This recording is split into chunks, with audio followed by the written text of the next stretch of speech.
आदाब, कैसे हैं आप? मामू की बैठक में एक मरतबा फिर खुश आमदेद।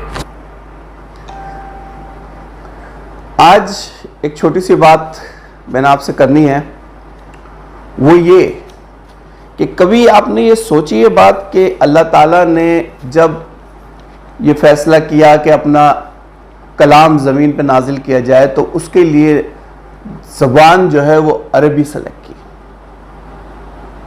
जानते क्यों?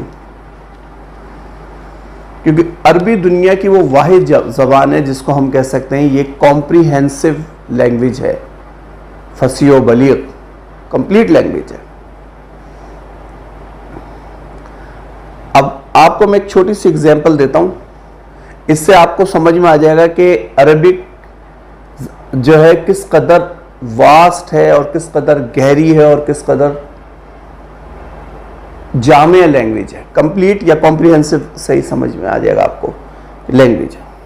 अब शेर देखें आपके अरबी के अंदर, अगर शेर अपनी कछार के अंदर पैर समेटे हुए बैठा हुआ है,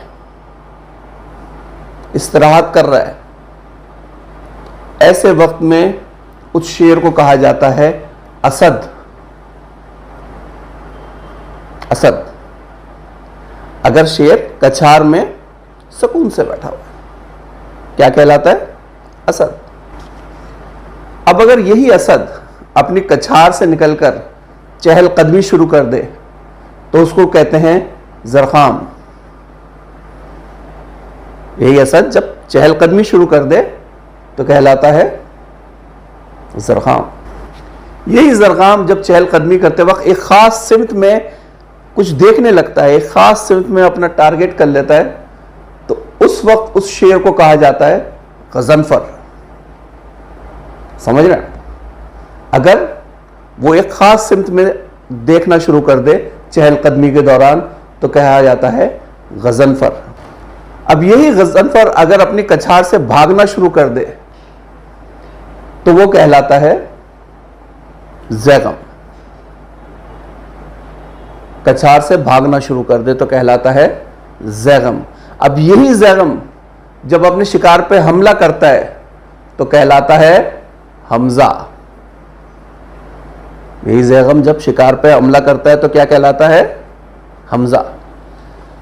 अब यही हमज़ा जब अपने शिकार को इस तरीके से दबोच लेता है कि वो अपना सांस भी ना ले सके, शिकार इतनी मजबूती से जकड़ लेता है, तो उस शेर को कहते हैं अब्बास। जी हां, उसको कहते हैं अब्बास।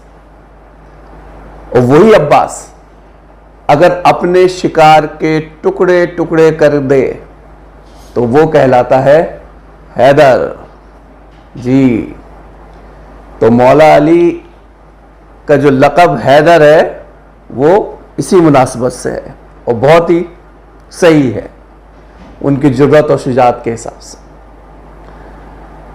तो आपने देखा कि ये एक ही शेर के कितने सारे माने अरबिक के अंदर और अलग अलग सिचुएशनों में अलग अलग। तो अरबी जो है वो एक बहुत ही फसी व बलीग ज़बान है। Thank you.